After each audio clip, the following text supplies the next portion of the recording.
16वां अध्याय। वंदीजन द्वारा महाराज पृथु की स्तुति। श्री मैत्रेय जी कहते हैं, महाराज पृथु ने जब इस प्रकार कहा तब उनके वचनामृत का आस्वादन करके सूत आदि गायक लोग बड़े प्रसन्न हुए। फिर वे मुनियों की प्रेरणा से उनकी इस प्रकार स्तुति करने लगे। आप साक्षात देव प्रवर श्री नारायण ही हैं, जो अपनी माया से अवतीर्ण हुए हैं।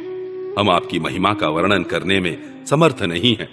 आपने जन्म तो राजा वेन के मृतक शरीर से लिया है, किंतु आपके पौरुषों का वर्णन करने में साक्षात ब्रह्मादि की बुद्धि भी चकरा जाती है।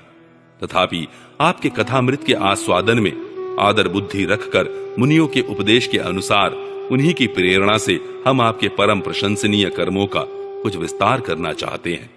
आप साक्षात श्री हरि के कला अवतार हैं और आपकी कीर्ति बड़ी उदार है।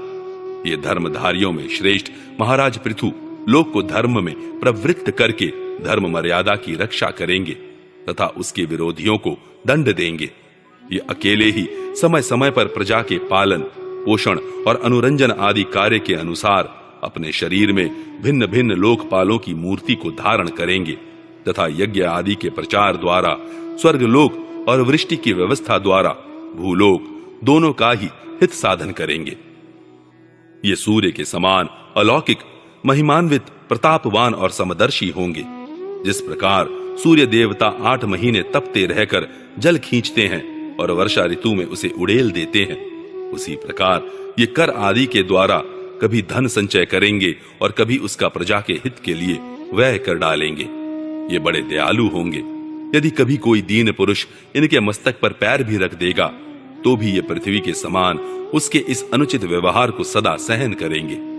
कभी वर्षा न होगी और प्रजा के प्राण संकट में पड़ जाएंगे तो ये राजवेशधारी श्री हरि इंद्र की भांति जल बरसाकर अनायास ही उसकी रक्षा कर लेंगे।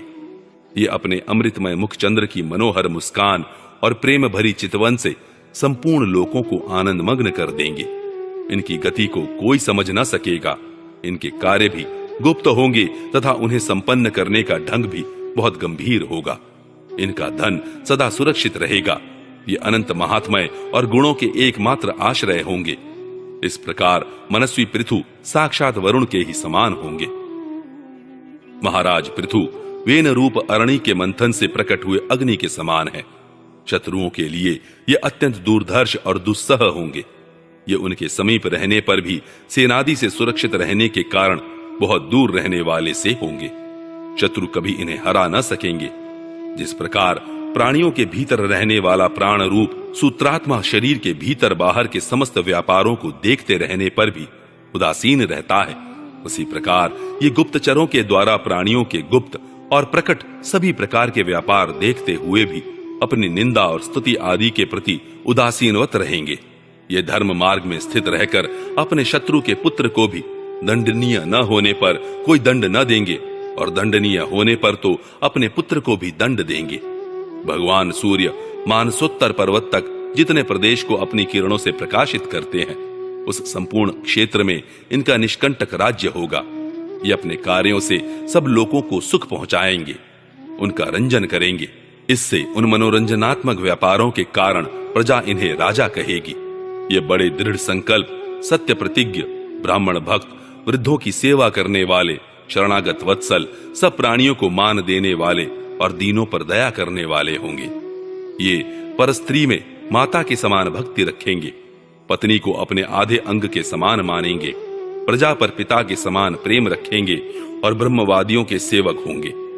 दूसरे प्राणी इन्हें उतना ही चाहेंगे जितना अपने शरीर को। ये सुहृदों के आनंद को बढ़ाएंगे।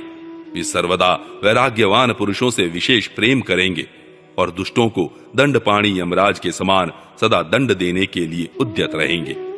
तीनों गुणों के अधिष्ठाता और निर्विकार साक्षात श्री नारायण ने ही इनके रूप में अपने अंश से अवतार लिया है, जिनमें पंडित लोग अविद्यावश प्रतीत होने वाले इस नानात्व को मिथ्या ही समझते हैं।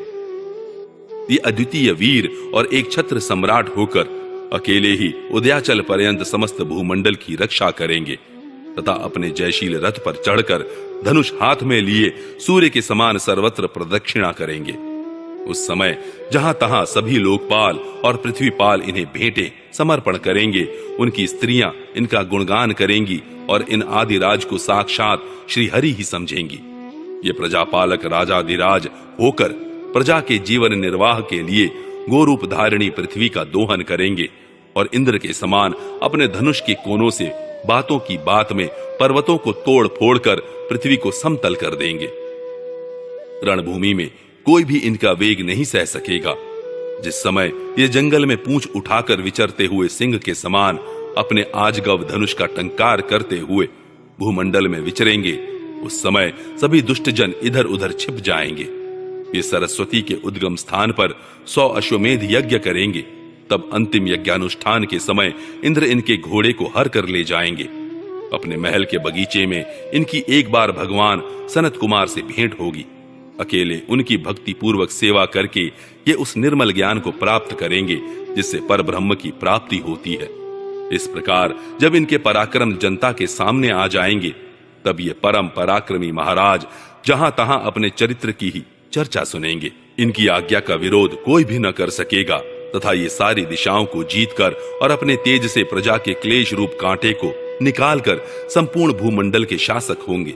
उस समय देवता और असुर भी इनके विपुल प्रभाव का वर्णन करेंगे।